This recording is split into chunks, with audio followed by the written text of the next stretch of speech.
Hello friends, মই ধনীপ ডেকা আপোনালোকক মোৰ চেনেলত পুনৰবাৰ স্বাগতম জনাইছো। আজি আমি চেপ্টাৰ 17 পঢ়িম। চেপ্টাৰ 17ত আছে আমাৰ প্ৰেসিডেন্ট। চাওক আমি লক্ষ্মীকান্ত কিতাপখন একদম যিবিলাক ইম্পৰ্টেন্ট চেপ্টাৰ সেই চেপ্টাৰ ওয়াইজ মই পঢ়াই আছো আপোনালোকক। এনেকুৱা নহয় যে মই সিৰিয়ালি পঢ়োৱা নাই, প্ৰথমতে সিৰিয়ালিয়ে পঢ়াইছিলো, যেহেতু এটা নটিফিকেশন আহিবৰ সময় হৈ গৈছে তো আমি ইম্পৰ্টেন্ট চেপ্টাৰখিনি সোনকালে ৰেপ আপ কৰিব লাগিব। তো সেইটো কাৰণে মই ইম্পৰ্টেন্ট চেপ্টাৰছবোৰ কমপ্লিট কৰি আছো।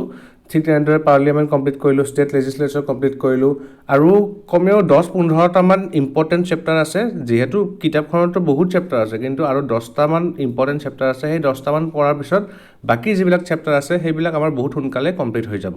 চ' আহক আজি ভিডিঅ'টো আমি আৰম্ভ কৰোঁ। আজি আমি প্ৰেচিডেণ্ট পঢ়িম। প্ৰেচিডেণ্ট মানে আপোনালোকে নিশ্চয় জানে কোন হয়, সেইটো ক'ব নালাগে। চাওক এটা কি লিখা আছে, article 52 to 78 in part 5 of the constitution deal with the union executive. ঠিক আছে, কি কৈছে, প্ৰেচিডেণ্টৰ আৰ্টিকলবিলাক কি হয়, প্ৰেচিডেণ্টক কভাৰ কৰা আৰ্টিকলবোৰ হ'ল 52ৰ পৰা 78লৈকে যিখিনি আৰ্টিকল আছে সেইখিনি আৰ্টিকল প্ৰেচিডেণ্টৰ ৰিলেটেড হয়। কোনটো পাৰ্টত আছে? পাৰ্ট 5 অফ দি কনষ্টিটিউশ্যনত আছে। চাওক এইবিলাক মনত ৰাখিব লাগে। গোটেই চেপ্টাৰত প্ৰথমতে এইখিনিয়ে লিখা থাকে, কোনটো আৰ্টিকলৰ কোনটো পাৰ্টত। কেতিয়াবা এইবিলাক প্ৰিলিমছ কুৱেশ্যন হৈ যায়, কেতিয়াবা নহয়, প্ৰিলিমছ কুৱেশ্যন মেক্সিমাম আহেই। তাৰপিছত আমি ইয়াতে কি পালোঁ, এটা নতুন word, union executive. Union executive মানে কি? এতিয়া ইউনিয়ন এক্সিকিউটিভৰ আণ্ডাৰত কি আহে? এতিয়া এক্সিকিউটিভ মানে কি আপোনাক পঢ়াইছিলোঁ মই, লেজিসলেটিভ, এক্সিকিউটিভ, জুডিচিয়াৰী কি হয় এইবিলাক পঢ়াইছিলোঁ। তো ইউনিয়নৰ এক্সিকিউটিভবিলাক কোন হ'ব পাৰে? তো ইউনিয়ন এক্সিকিউটিভ যদি আমি চাওঁ তেতিয়া হ'ব কোন আহিব?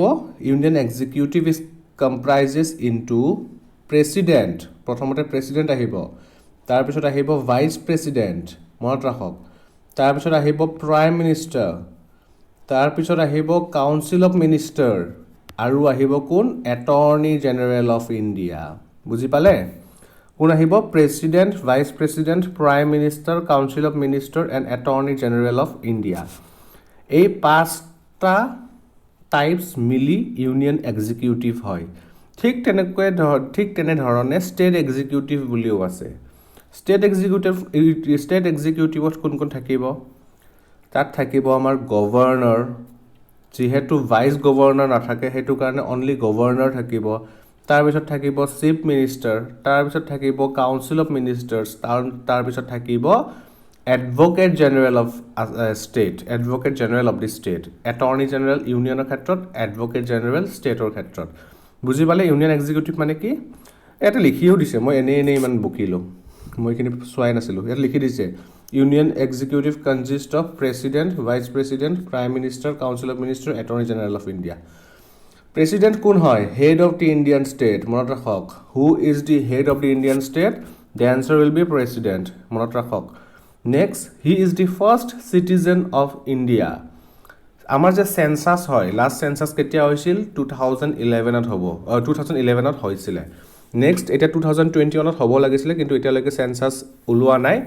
চ' যেতিয়া আমাৰ চেঞ্চাছ হয় বা যিকোনো কাৰণত যদি আমাৰ ইণ্ডিয়াৰ চিটিজেনছবিলাকক কাউণ্ট কৰিব লগা হয়, তেতিয়া প্ৰথমতে কাউণ্ট কৰিব কাক জানেনে? প্ৰেচিডেণ্টক। সেইটো কাৰণে তেখেতক কি বুলি কোৱা হয়? First citizen of India. বুজি পালে?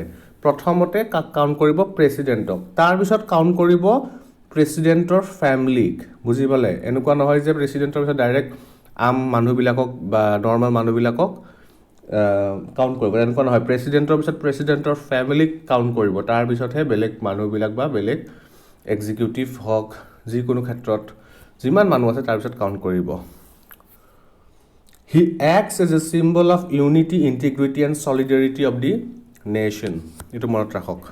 চাওক, প্ৰেচিডেণ্টৰ বিষয়ে যদি কেতিয়াবা অকণমান চমুকৈ লিখিব দিয়ে, তেতিয়াহ'লে এই পেৰেগ্ৰাফটোৰ পৰা আপোনালোকে 5টামান পইণ্ট ওলাই ল'ব পাৰিব। Next, election of president. প্ৰেচিডেণ্টৰ ইলেকশ্যন কেনেকৈ হয়?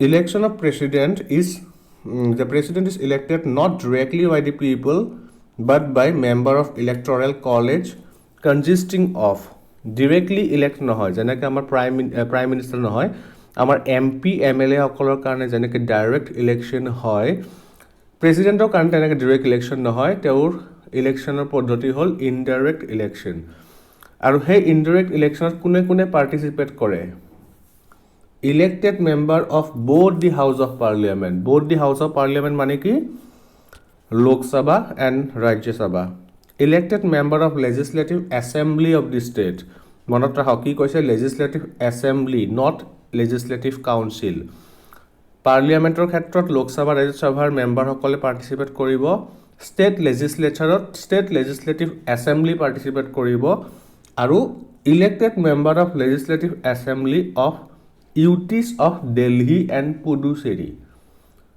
ইউনিয়ন টেৰিটৰীৰ পৰা দিল্লী আৰু পুডুচেৰী যিহেতু 8খন ইউনিয়ন টেৰিটৰী আছে তাৰ ভিতৰত অকল দিল্লী আৰু পুডুচেৰীৰ যিখিনি লেজিছলেটিভ এছেম্বলিৰ মেম্বাৰ আছে তেওঁলোকে পাৰ্টিচিপেট কৰিব তো বুজি পালে কোনে কোনে থাকিব ইলেকশ্যনত Thus, the nominated member of both the House of Parliament and nominated member of State Legislative Assembly, the member both elected and nominated of the State Legislative Council in case of bicameral legislature and the nominated member of Legislative Assembly of Delhi and Puducherry do not participate in the election of the President. এইখিনি মানুহে এইখিনি এক্সিকিউটিভে participate নকৰে sorry when an assembly is dissolved the member cease to be qualified to vote in presidential election even if fresh elections to the dissolved assembly are not held before the presidential election যেতিয়া ডিজলিউশ্যন হয় হাউচখন তেতিয়া কি হয় ইলেকশ্যনত তেওঁলোকে participate কৰিব নোৱাৰে সেইটোৱে লিখিছে next the constitution provides that there shall be uniformity in the scale of representation of different state as well as parity between the state as a whole and the union at the election to the president. To achieve this, the number of votes which each elected member of legislative assembly of each state and the parliament is entitled to cast at such election such as determined in the following manner. কেনেকৈ election হয় এটা লিখিছে প্ৰচিডিউৰটো লিখিছে কেনেকৈ তেওঁলোকৰ ভোটটো count কৰা যায় এটা বক্সটো জাষ্ট চাওক বাকী এইবিলাক পঢ়িব নালাগে value of the vote of an MLA state legislative এছেম্বলিৰ পৰা MLA এজন ভোট কেনেকৈ লোৱা হয় total population of the state ধৰি লওক আমাৰ অসমৰ টোটেল পপুলেশ্যন কিমান 3.3 crore divided by total number of elected member in the state legislative assembly elected member কেইজন আছে state legislative assembly কিমানজন আছে 126 টা আছে আমাৰ অসমত into 1/1000 বুজি পালে এইখিনিয়ে হ'ল value of vote of MLA এৰ পৰা এনেকৈ এটু ক্যালকুলেশনৰ পৰা তেওঁলোকৰ পৰা ভোটটো লোৱা হয় নেক্সট এমপিৰ ক্ষেত্ৰত কেনেকুৱা হয় total value of votes of all MLAs of all state divided by total number of elected member of parliament so আমাৰ এইখিনি আমাৰ ইমান ইম্পৰ্টেণ্ট নহয় কিমান ভোট কেনেকৈ কি ভোটিং হয় প্ৰেসিডেন্টৰ হেবিলাক ইম্পৰ্টেণ্ট নহয় এই চাৰিটা পইণ্ট মনত ৰাখিব এই তিনটা পইণ্ট মনত ৰাখিব এইখিনি মনত ৰাখাটোৱে এনাফ বাকি আমাক ইমান ডিটেইলছত নালাগে ইয়াতে আৰু কিবা এটা দিয়া আছে সেইবিলাকো আমাক ইমান নালাগে indirect election বুলি যে কৈছে কেনেকৈ হয় the indirect election of the president is in harmony with the parliamentary system of government envisaged in the constitution under the system the president is only a nominal executive and the real power are vested in the council of ministers headed by the prime minister এটা কথা জানে নে আমাৰ president হল nominal executive real executive নহয় nominal executive বুলি কোৱা যায় তেখেতক আৰু এটা ওয়াৰ্ড আছে তেখেতৰ হেতু হল D জিউৰি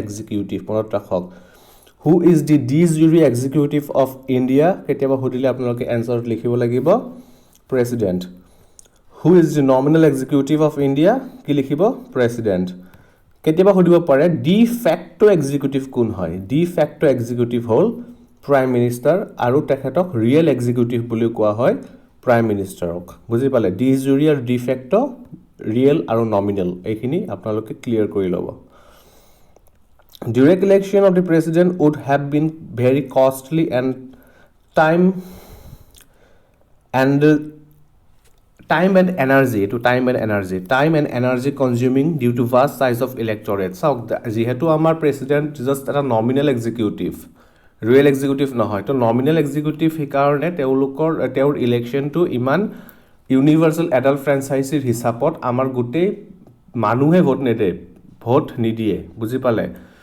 not elected by the people of India but indirectly elected by the MPs and MLAs বুজি পালে so সেইটো কাৰণে কিহৰ কাৰণে নহয় লিখিয়ে দিছে ভেৰি কষ্টলি এনেই ইলেকশ্যন এটা পাতা ইজি নহয় এখন ইলেকশ্যনত বহুত পইচা খৰচ হয় কাণ্ট্ৰিৰ টাইম বহুত খৰচ হ'ব এনাৰ্জি বহুত খৰচ হ'ব তো সেইটো কাৰণে এইটো ইনডাইৰেক্ট ইলেকশ্যন কৰে আৰু ইনডাইৰেক্ট ইলেকশ্যন কেনেকৈ কৰে by the system of proportional representation by the means of single transferable vote এই single transferable vote কি হয় এইটো মই পাৰ্লিয়ামেণ্ট চেপ্টাৰত বুজাইছিলোঁ তো ইয়াতে আৰু বেলেগকৈ নুবুজাওঁ সো এইখিনি আমাৰ ইম্পৰ্টেণ্ট ইমান নহয় নেক্সট আমি চাম কোৱালিফিকেশ্যন আপুনি যদি প্ৰেচিডেণ্ট হ'ব খোজে চাওক আপুনিও প্ৰেচিডেণ্ট হ'ব পাৰে যোনে এই ভিডিঅ'টো চাই আছে আপোনালোকেও প্ৰেচিডেণ্টৰ কাৰণে নমিনেট হ'ব পাৰে প্ৰেচিডেণ্ট হ'বৰ কাৰণে আপুনি ইলেকশ্যন খেলিব পাৰে কিন্তু আপোনাৰ বয়স 35 ইয়াৰ্ছতকৈ বেছি হ'ব লাগিব বুজি পালে বেলেগ একো কোৱালিফিকেশ্যন নাই চিটিজেন অফ ইণ্ডিয়া হ'ব লাগিব এজটো 35 ইয়াৰ্ছৰ ওপৰত হ'ব লাগিব he should be qualified for election as a member of Lok Sabha আমি যে পঢ়িছিলোঁ লোকসভাৰ এম পিসকলৰ কোৱালিফিকেশ্যন সেই কোৱালিফিকেশ্যনবিলাক তেওঁৰ থাকিব লাগিব next he should not hold any office of profit মানেও কি সেইটো আমি পাৰ্লিয়ামেণ্ট চেপ্টাৰত ডিছকাছ কৰিছোঁ চাওক সেই পাৰ্লিয়ামেণ্ট চেপ্টাৰটো যে আমি বহুত দীঘলীয়া কৰিছিলোঁ এইবোৰ কাৰণতে কাৰণ সেই চেপ্টাৰটো বহুত ইম্পৰ্টেণ্ট হয় আমি যে সেই চেপ্টাৰটো ডিটেইলি পঢ়িলোঁ সেইটো কাৰণে আমি এনেকুৱা ধৰণৰ ৱৰ্ড এতিয়া আমি বুজি পাওঁ অফিচ অফ প্ৰফিট মানে কি কোৱালিফিকেশ্যন অফ লোকসভা মানে কি এইবিলাক আমি গোটেইখিনি বুজি পাওঁ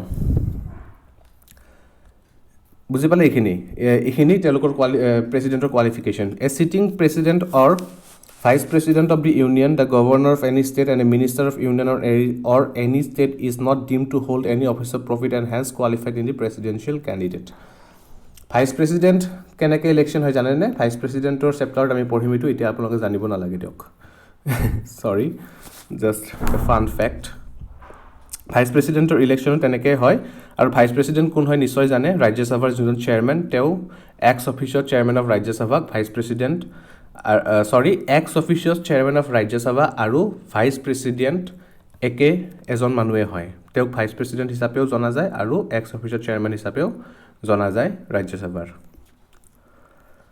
ইয়াতে আমাৰ কিছুমান লিষ্ট দিয়া আছে প্ৰেচিডেণ্ট প্ৰথম প্ৰেচিডেণ্ট কোন আছিল ৰাজেন্দ্ৰ প্ৰসাদ তাৰপিছত আকৌ ৰাজেন্দ্ৰ প্ৰসাদ তাৰপিছত সৰ্বপল্লী ৰাধাকৃষ্ণন হ'ল জাকিৰ হুছেইন হ'ল ভি গিৰি হ'ল তাৰপিছত আমাৰ ইম্পৰ্টেণ্ট এইটো ফখৰুদ্দিন আলি আহমেদ কোন হয় জানেনে আমাৰ অসমৰ হয় উই আৰ প্ৰাউড ডেট এতিয়ালৈকে আমাৰ অসমৰ পৰাও প্ৰেচিডেণ্ট আছিলে নট এ প্ৰেচিডেঞ্চিয়েল কেণ্ডিডেট ক'ব ওলাইছিলোঁ প্ৰেচিডেঞ্চিয়েল কেণ্ডিডেট নহয় প্ৰেচিডেণ্ট আছিলে ইণ্ডিয়াৰ আমাৰ অসমৰ পৰা কেতিয়া আছিলে 1974 পৰা 1977লৈকে আছিল কোন আছিলে ফখৰুদ্দিন আলি আহমেদ ইয়াতে যে এইবিলাক দিয়া আছে এইবিলাক ডাটা তেওঁলোকে কিমান ভোট পাইছিলে কিমান ভোটৰ এগেইনষ্টত জিকিছে এইবিলাক ডাটা হয় চ' এইটো মনত ৰাখিব Fakhruddin Ali Ahmed was the fifth ইয়াতে যে 6 লিখা আছে 6 নহ'ব কিন্তু দেই তেওঁ ফিফ্থ প্ৰেচিডেণ্ট হ'ব কাৰণ কিয় ৰাজেন্দ্ৰ প্ৰসাদ দুবাৰ জিকিছিলে তো তেওঁকতো এবাৰ বুলি এজন বুলি ধৰা যাব ন যদি নাম্বাৰ ৱাইজ খোজে তেতিয়াহ'লে 6 হ'ব যদি সোধে যে কিমান নম্বৰ প্ৰেচিডেণ্ট আছিলে তেতিয়াহ'লে আপোনালোকে লিখিব লাগিব ফিফ্থ প্ৰেচিডেণ্ট কাৰণ ৰাজেন্দ্ৰ প্ৰসাদ তাৰ দুবাৰ জিকিছিলে তাৰপিছত ৰাধাকৃষ্ণন জাকিৰ হুছেইন ভি গিৰি আৰু ফখৰুদ্দিন আলি আহমেদ চ' এইখিনি আমি বুজি পালোঁ নেক্সট oath and affirmation কি oath ল'ব লাগে তেখেতে টু ফেইথফুলি এক্সিকিউট দি অফিচ ইমান ইম্পৰ্টেণ্ট নহয় চ' এইখিনি স্কিপ কৰিব পাৰোঁ কণ্ডিশ্যন অফ প্ৰেচিডেণ্টছ অফিচ কি কণ্ডিশ্যন লাগে প্ৰেচিডেঞ্চিয়েল অফিচত তেওঁ প্ৰেচিডেঞ্চিয়েল অফিচত ফ'ল' কৰাৰ কাৰণে কিবা কিছুমান কণ্ডিশ্যন আছে সেই কণ্ডিশ্যনবিলাক লিখা আছে he should not be member of either house of parliament or state legislature তেওঁ MP MLA হ'ব নোৱাৰে he should not hold any office of profit he is entitle without payment of rent to use of his official resident তেওঁ ক'ত থাকে জানেনে ৰাষ্ট্ৰপতি ভৱনত থাকে এইটো লিখি দিছে উইদাউট পেয়িং এনি ৰেণ্ট এইবিলাক কণ্ডিশ্যন তেওঁ অফিচিয়েল ৰেচিডেঞ্চত থাকিব নোৱাৰিব তেওঁক ইয়াতে থাকিব লাগিব entitle to such allowance emoluments privilege as may be determined by the parliament his emoluments and allowance cannot be diminished during his terms of office diminish মানে কি এটা কৈছে তেওঁ যিবিলাক emoluments allowances পায় সেইবিলাক তেওঁ যেতিয়া প্ৰেচিডেণ্ট হৈ থাকে সেইখিনি সময়ত ডিমিনিছড মানে এবলিষ্ট কৰি দিব নোৱাৰে, মানে শেষ কৰি দিব নোৱাৰে, তেওঁ পায়ে থাকিব লাগিব। ইয়াতে চেলাৰী ডিটেইলছ দিয়া আছে, এইবিলাক আমাৰ কাৰণে ইম্পৰ্টেণ্ট নহয়। তেওঁ চেলাৰী পায়, তেওঁ এনজয় কৰে, আমি তাতে কি পাওঁ?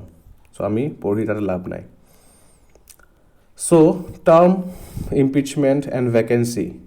তেওঁৰ টাৰ্ম অফ অফিচ কিমান হয়? President hold office for a term of 5 years, 5 বছৰৰ কাৰণে থাকে। He can resign from his office at any time by addressing the resignation letter to the vice president. তেওঁ যদি ৰেজিগনেশ্যন বিচাৰে, তেওঁ যদি ভাবে যে মই আৰু প্ৰেচিডেণ্ট হৈ থাকিব বিচৰা নাই, তেতিয়া কি কৰিব পাৰে? তেওঁ ভাইচ প্ৰেচিডেণ্টক ৰেজিগনেশ্যন দিব পাৰে। ভাইচ প্ৰেচিডেণ্টক দিব লাগিব তেওঁ ৰেজিগনেশ্যন। হোৱা আপোনালোকে বুজছি না? মাজে মাজে নলবেৰীয়ে কৈ দিছোঁ আৰু। আপোনালোকে ভালকৈ বুজি পাইছেনে নাই? মাজে মাজে অকণমান জক কৰি আছোঁ, বেয়া নাপাব দেই। মানে পঢ়াৰ মাজত অকণমান এনজয়মেণ্টটো ইম্পৰ্টেণ্ট। আৰু আপোনালোকে ভিডিঅ'ছবিলাক আজিকালি নোচোৱা হৈ গৈছে, কিন্তু পৰীক্ষা আহিছে, ভালকৈ পঢ়ক। ফ্ৰী ছেশ্যন পাই আছে ইণ্ডিয়ান পলিটি, বহুত বাল্কি বুক হয় এইখন। এটা ফ্ৰী ছেশ্যন পাই আছে, তো ভালকৈ এইখিনি পঢ়ক। বুজি নাপালে মোক সুধিব, কমেণ্ট ছেকশ্যনত সুধিব পাৰে। ইনষ্টাগ্ৰাম ID দিয়া আছে ডেছক্ৰিপশ্যন বক্সত, তাতে সুধিব পাৰে। ইমেইল ID দিয়া আছে, তাতেও সুধিব পাৰে। চ' পিছত যদি আপোনালোকৰ মোৰ নাম্বাৰো লাগে, মই ইমেইল বক্সত যদি আপোনালোকে মেছেজ কৰে, তাতে আপোনালোক নাম্বাৰো দি দিম। মোক কণ্টেক্ট কৰি আপোনালোকে বুজিব পাৰে বস্তু, বুজি পালে? চ' ভালকৈ পঢ়ক, পৰীক্ষা আহি আছে। ইম্পিচমেণ্ট অফ প্ৰেচিডেণ্ট। ইম্পিচমেণ্ট মানে কি? ইম্পিচমেণ্ট মানে কি? কমেণ্ট ছেকশ্যনত জনাওকচোন। ইম্পিচমেণ্ট মানে ভেকেশ্যন, বুজি পালে? ভেকেটিং, ভেকেণ্ট কৰাটো, মানে চিটৰ পৰা গুচি যোৱাটো। তেওঁ নিজেও ৰেজিগনেশ্যন দিব পাৰে ভাইচ প্ৰেচিডেণ্টক, আৰু তেওঁক ইম্পিচো কৰি দিব পাৰে, মানে গুচাইও দিব পাৰে প্ৰেচিডেণ্টৰ পষ্টৰ পৰা। সেইটোৱে ইম্পিচমেণ্ট। কেতিয়া ইম্পিচমেণ্ট কৰিব পাৰে? যদি তেওঁ কনষ্টিটিউশ্যন ভায়লেট কৰে। নেক্সট, এইবিলাক ইমান ইম্পৰ্টেণ্ট নহয়। Vacancy in the Presidents office. কেতিয়া তেওঁৰ প্ৰেচিডেঞ্চিয়েল টাৰ্মটো শেষ হ'ব? 5 বছৰ হ'লে শেষ হৈ যায়, ৰেজিগনেশ্যন দিলে শেষ হৈ যায়, ইম্পিচমেণ্ট কৰিলে শেষ হৈ যায়, তেওঁ যদি ঢুকায় তেতিয়া শেষ হৈ যায়, আৰু when he becomes disqualified to hold office or when his election is declared void. চ' এইখিনি হ'ল। নেক্সট আমি পাৱাৰ্ছ এণ্ড ফাংচনছ চাম। পাৱাৰ্ছ এণ্ড ফাংচনছটোৱে বেছি ইম্পৰ্টেণ্ট হয় আমাৰ কাৰণে, মেইনছ পাৰ্চপেক্টিভ। যিহেতু এতিয়া অপশ্যনেল ছাবজেক্ট উঠাই দিলে, তো GS পেপাৰত এতিয়া ট্ৰিকি কুৱেশ্যন আহিব। চ' ট্ৰিকি কুৱেশ্যন আহিলে আপোনালোকে ভালকৈ GSৰ কাৰণে, GS2ৰ কাৰণে এই ছাবজেক্টটো বহুত ইম্পৰ্টেণ্ট, পলিটি। চ' ভালকৈ পঢ়িব। আৰু মেইনছত ডাইৰেক্টলি কুৱেশ্যন আহি যাব পাৰে, what is the power and function of the president. তেতিয়াহ'লে আপোনালোকে এইখিনি লিখিব লাগিব। তেওঁৰ executive power, legislative power, financial power, judicial power, diplomatic power, military power and emergency power. Executive power কি আছে তেখেতৰ? চাওক, ইয়াতে বহুতখিনি বস্তু দিয়া আছে, ইয়াতে বহুত পইণ্টছ দিয়া আছে। আপোনালোকে ইয়াৰ পৰা 2-3টাকৈ পইণ্ট, এটা টপিকৰ 2-3টা পইণ্ট আপোনালোকে মাৰ্ক আপ কৰি ল'ব, আৰু সেইখিনি আপোনালোকে জাষ্ট কপি পেষ্ট কৰি দিব এক্সাম পেপাৰত, বুজি পালে? এই গোটেইবোৰ পঢ়িবৰ কাৰণে আপোনালোকৰ কোনো দৰকাৰ নাই।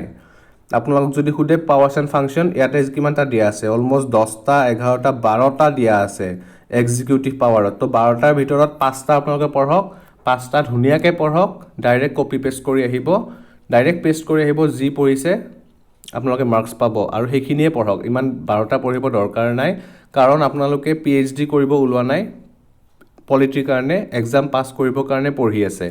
আৰু এক্সাম পাছ কৰিবৰ কাৰণে যদি পঢ়ি আছে, সেই 3 ঘণ্টা যে পৰীক্ষা দিব, সেই 3 ঘণ্টাই ডিটাৰমাইন কৰিব যে আপুনি সেই পষ্টটো পাবনে নাপায়, আপুনি APSCৰ অফিচাৰ হ'ব পাৰিবনে নোৱাৰে। তো সেইটো কাৰণে আপোনালোকে PhD কৰি থকা নাই, তো সেইটো কাৰণে বুল ৱৰ্ক কৰি লাভ নাই, স্মাৰ্ট ৱৰ্ক কৰক। হাৰ্ড ৱৰ্ক কৰি লাভ নাই, স্মাৰ্ট ৱৰ্ক কৰক। চ' ইয়াতে 12টা দি আছে, ইয়াৰ পৰা ইজি 5টা আপোনালোকে উঠাই লওক। এইটো লিখিব পাৰে, যিমান এক্সিকিউটিভ একশ্যন আছে গভৰ্ণমেণ্ট অফ ইণ্ডিয়াৰ, সেইবিলাক গোটেইবিলাক প্ৰেচিডেণ্টৰ নামতে কৰে। আপোনালোকে নিশ্চয় ইমান দিন পঢ়িলে যেতিয়া অকণমান হ'লেও ঝলক এটা পাইছে, লাইক বিল এখন পাছ কৰিলে প্ৰেচিডেণ্টৰ চাইন লাগে। কিয় লাগে? কাৰণ যিমান এক্সিকিউটিভ একশ্যন আছে চব প্ৰেচিডেণ্টৰ নামতে কৰে। সুপ্ৰিম কোৰ্ট জাজ এপইণ্ট কৰিবৰ কাৰণে, হাই কোৰ্ট জাজ এপইণ্ট কৰিবৰ কাৰণে প্ৰেচিডেণ্টক লাগে। আমাৰ যিকোনো একশ্যন গভৰ্ণমেণ্ট অফ ইণ্ডিয়াৰ প্ৰেচিডেণ্টৰ পাৰ্মিশ্যন মেক্সিমাম ক্ষেত্ৰত লাগেই সেইটো কাৰণে তেওঁ এইটো পইণ্ট লিখিছে all executive action of government of ইণ্ডিয়াৰ formally taken in his name He can make rules specifying the manner in which the order and other instrument made and executed in his name shall be authenticated. He can make rules for more convenient transaction of business of the union government for the allocation of the said business among the minister.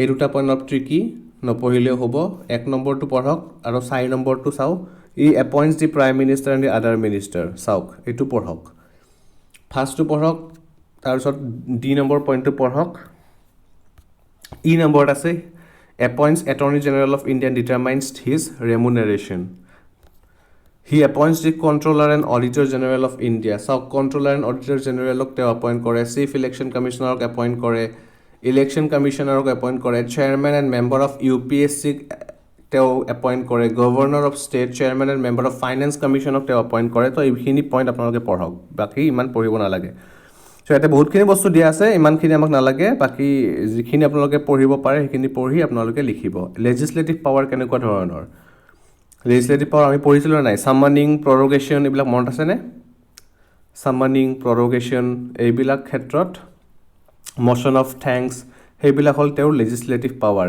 এছেণ্ট যে দিব লাগে তেওঁ বিলবিলাকত সেইবিলাক হ'ল তেওঁৰ legislative power তেওঁ যে nominate কৰে লোকসভা ৰাজ্যসভাৰ মেম্বাৰ 2জন 12জন সেইবিলাক হ'ল লেজিছলেটিভ পাৱাৰ যিকোনো বিল লাইক মানি বিলৰ ক্ষেত্ৰত তেওঁৰ প্ৰায়ৰ পাৰ্মিশ্যন লাগে সেইবিলাক হ'ল লেজিছলেটিভ পাৱাৰ স্পীকাৰৰ লোকসভাৰ স্পীকাৰৰ ইলেকশ্যনৰ ডেট তেওঁ কি কৰে ফিক্স কৰে সেইটো হ'ল লেজিছলেটিভ পাৱাৰ এইবিলাক গোটেইখিনি এটা দিয়া আছে তো সেইটো কাৰণে মই পঢ়া নাই মই আপোনালোকক জাষ্ট কৈ দিলোঁ চাওক বহুত ইজি হয় এইবিলাক আমি চব পঢ়িছোঁ আগতে সেইটো কাৰণে পাৰ্লিয়ামেণ্ট চেপ্টাৰটো আমি পঢ়িছিলোঁ চ' ইমানখিনি আমি পঢ়ি থাকিব নালাগে বহুতকেইটা পইণ্ট দিয়া আছে ইয়াৰ পৰা 5টা পইণ্ট আপোনালোক পঢ়িব নেক্সট ফাইনেন্সিয়েল পাৱাৰ কেনেকুৱা মানি বিলৰ ক্ষেত্ৰত তেওঁৰ পাৰ্মিশ্যন লাগে তাৰপিছত কনচলিডেটেড ফাণ্ড অফ ইণ্ডিয়াৰ পৰা তেওঁ পইচা ওলাবৰ কাৰণে তেওঁৰ পাৰ্মিশ্যন লাগে no demand for grant can be made except on his recommendation তেওঁ ৰিকমেণ্ডেশ্যন নকৰাকৈ কোনো গ্ৰাণ্ট দিব নোৱাৰে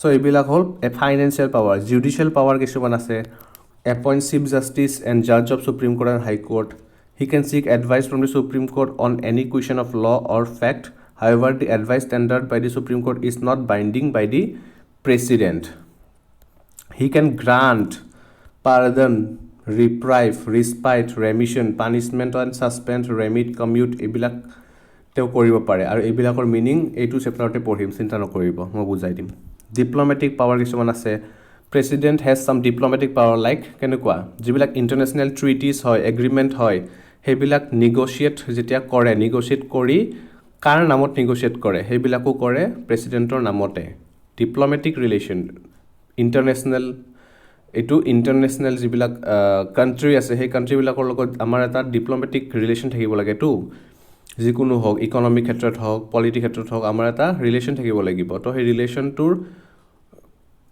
কাৰণে যিবিলাক এগ্ৰিমেণ্ট হয় ট্ৰিটি চাইন হয় সেই ট্ৰিটিজবিলাক কাৰ বিহাফত চাইন কৰে প্ৰেচিডেণ্টৰ বিহাফত চাইন কৰে সেইটো হ'ল তেওঁৰ ডিপ্ল'মেটিক পাৱাৰ মিলিটাৰী পাৱাৰ থাকে চাওক মিলিটাৰী পাৱাৰ কেনেকুৱা প্ৰেচিডেণ্টক সুপ্ৰিম কমাণ্ডাৰ বুলি কোৱা হয় ডিফেন্স ফ'ৰ্চ অফ ইণ্ডিয়া আমাৰ যোনটো ডিফেন্স ফ'ৰ্চ আছে ইণ্ডিয়াৰ সেই ডিফেন্স ফ'ৰ্চৰ তেখেত হ'ল সুপ্ৰিম কমাণ্ডাৰ এইটো মনত ৰাখক ডিফেন্স ফ'ৰ্চ মানে কি চাওক ফ'ৰ্চ দুটা ধৰণৰ আছে এটা হ'ল ডিফেন্সিভ ফ'ৰ্চ এটা হ'ল অফেন্সিভ ফ'ৰ্চ এটা হ'ল ডিফেন্সিভ ফ'ৰ্চ এটা হ'ল অফেন্সিভ ফ'ৰ্চ আৰু সেই ডিফেন্সিভ ফ'ৰ্চৰ তেওঁ হ'ল সুপ্ৰিম কমাণ্ডাৰ এইটো মনত ৰাখিব আৰু অফেন্সিভ ফ'ৰ্চৰ যদি আমি কমাণ্ডাৰ বুলি কওঁ সেইজন হ'ল মিনিষ্ট্ৰী অফ হোম এফেয়াৰ্ছৰ যোনজন মিনিষ্টাৰ হয় তেখেত হয় আৰু ডিফেন্সিভ ফ'ৰ্চৰ আণ্ডাৰত কোন কোন আহে ইণ্ডিয়ান আৰ্মি নেভি এয়াৰফ'ৰ্চ এইবিলাক ডিফেন্সিভ ফ'ৰ্চ বুলি কয় আৰু অফেন্সিভ ফ'ৰ্চবিলাক কোনবিলাক লাইক আমাৰ CAPF CRPF ITBP এইবিলাক হ'ল অফেন্সিভ ফ'ৰ্চ বুজি পালে চ' দুটা ফ'ৰ্চ আছে defensive and offensive force emergency পাৱাৰৰ ক্ষেত্ৰত তেওঁৰ পাৱাৰ আছে লাইক প্ৰেচিডেণ্টছ ৰুল আৰ্টিকল 356 365 এইবিলাক তেওঁৰ পাৱাৰ নেশ্যনেল ইমাৰ্জেঞ্চিৰ ক্ষেত্ৰত তেওঁৰ পাৱাৰ আছে ফাইনেন্সিয়েল ইমাৰ্জেঞ্চিৰ ক্ষেত্ৰত তেওঁৰ পাৱাৰ আছে তাৰপিছত ভিটো পাৱাৰ অফ প্ৰেচিডেণ্ট তেওঁ কিছুমান আমি যে বিলবিলাক যে পাৰ্লিয়ামেণ্টৰ পৰা লেজিছলেচাৰৰ পৰা যে তেওঁ তাত চাইন কৰিব পঠায় সেইখিনি সময়ত তেওঁৰ তাত কিছুমান ভিটো পাৱাৰো আছে বুজি পালে ভিটো পাৱাৰ মানে কি সেই বিল কেইখনৰ মানে তেওঁ যোনটো ডিচিশ্যন দিব সেই ডিচিশ্যনটো হ'ল এবছলিউট ডিচিশ্যন সেইটোকে কয় ভিটো তো তেওঁ Veto a bill passed by the parliament can become an act only if it receives the assent of president. Presidentor assent holehe hey bill kon pass hobo. Heitue koa hoy veto power. Teuta hitu power ase. Chata sarita veto ase absolute veto, qualified veto, suspensive veto and pocket veto. Absolute veto mane ki? It refers to the power of president to withhold his assent to the bill passed by the parliament. The bill then ends and does not becomes an act. যদি কিছুমান বিল তেওঁ উইথহোল্ড কৰি ৰাখে উইথহোল্ড মানে কি আপোনালোকে বুজাইছোঁ আগতে আৰু বুজাই নাথাকোঁ উইথহোল্ড কৰি ৰাখে সেই বিলটোক এবছলিউট ভিটো বুলি কোৱা হয় প্ৰাইভেট বিল হ'ব পাৰে সেইটো গভৰ্ণমেণ্ট বিলো হ'ব পাৰে উইথহোল্ড কৰি ৰাখাটোক এবছলিউট ভিটো বুলি কয় এইটো কিছুমান ক্ষেত্ৰত কোনে কোনে ইউজ কৰিছিল এইবিলাক এক্সাম্পল দিব পাৰে ৰাজেন্দ্ৰ প্ৰসাদে পেপছু এপ্ৰপ্ৰিয়েশ্যন বিলৰ ক্ষেত্ৰত এইটো ইউজ কৰিছিল আৰু ভেনকাটাৰামানে salary allowance and pension of এমপিৰ ক্ষেত্ৰত এইটো ইউজ কৰিছিলে ছাছপেনচিভ ভিটো মানে হ'ল যেতিয়া প্ৰেচিডেণ্টে কেতিয়াবা ৰিটাৰ্ণ কৰি দিয়ে বিলখন আৰ্টিকল 111ৰ ক্ষেত্ৰত তিনিটা পইণ্ট আছিলতো assent the bill withhold the bill or return it for the consideration যদি ৰিটাৰ্ণ কৰি দিয়ে বিলখন তেতিয়া সেইটোক কোৱা হয় ছাছপেনচিভ ভিটো তাৰপিছত পকেট ভিটো এটা পকেট ভিটো বুলি টাৰ্ম আছে পকেট ভিটোটো হ'ল প্ৰেচিডেণ্টে কেতিয়াবা এনেকুৱা ধৰণৰ কাম কৰিব পাৰে যে বিল এখন গৈছে তেওঁ কোনো একশ্যন নোলোৱাকৈ সেই বিলখন তেওঁ ৰাখি দিব পাৰে কোনো একশ্যন লোৱা নাই তেওঁ এছেণ্টটো কৰা নাই উইথহোল্ডো কৰা নাই ৰিকনচিডাৰেশ্যনৰ কাৰণে পঠাইও দিয়া নাই তেওঁ তাত থৈ দিব পাৰে বিলখন একো নকৰাকৈ সেইটো কোৱা হয় পকেট ভিটো মানে কোনো একশ্যন নলয় সেই বিলটোক লৈ পকেট কিয় নাম দিছে কাৰণ সেই বিলখন এনেকৈ ধৰণৰ যে বিলখন তেওঁ ল'লে আৰু পকেটত থৈ দিলে কোনো একশ্যন লোৱা নাই সেইটো কাৰণে পকেট ভিটো বুলি কয় তো সেইটোক পকেট ভিটো বুলি কোৱা হয় পকেট ভিটোৰ ক্ষেত্ৰত প্ৰেচিডেণ্ট যেতিয়া জেইল সিং আছিলে তেওঁ ইউজ কৰিছিল ইণ্ডিয়ান পোষ্ট অফিচ এমেণ্ডমেণ্ট বিলৰ ক্ষেত্ৰত ইউজ কৰিছিল এই এক্সাম্পলটো এইবিলাক এক্সাম্পল আপোনালোকে মনত ৰাখিব পিছত এনচাৰ ৰাইটিঙত ইউজ কৰিব পাৰিব নেক্সট আমি ভিটোকেইটা পঢ়িলোঁ নেক্সট আমাৰ আছে প্ৰেচিডেঞ্চিয়েল ভিটো অভাৰ ষ্টেট লেজিছলেশ্যনৰ তেওঁ কিছুমান পাৱাৰ আছেতো সেইখিনি আমি লাগিলে নেক্সট ক্লাছত পঢ়ি ল'ম আৰু বেছি নাই চেপ্টাৰটোত সোনকালে শেষ হৈ যাব তো আজি আমি এইখিনিলৈকে পঢ়িলোঁ বহুতখিনি কভাৰ কৰিলোঁ এটা ক্লাছত শেষ হৈ যাব প্ৰেচিডেণ্ট এইটো বহুত ইম্পৰ্টেণ্ট চেপ্টাৰ সেইটো কাৰণে অকণমান দীঘলীয়া হ'ব জাষ্ট দুটা ক্লাছত কমপ্লিট কৰি দিম চ' আজি যদি ভিডিঅ'টো চাই ভাল পায় লাইক কৰিব শ্বেয়াৰ কৰিব ছাবস্ক্ৰাইব কৰিবলৈ নাপাহৰিব will be meeting in the next session very চুন থেংক ইউ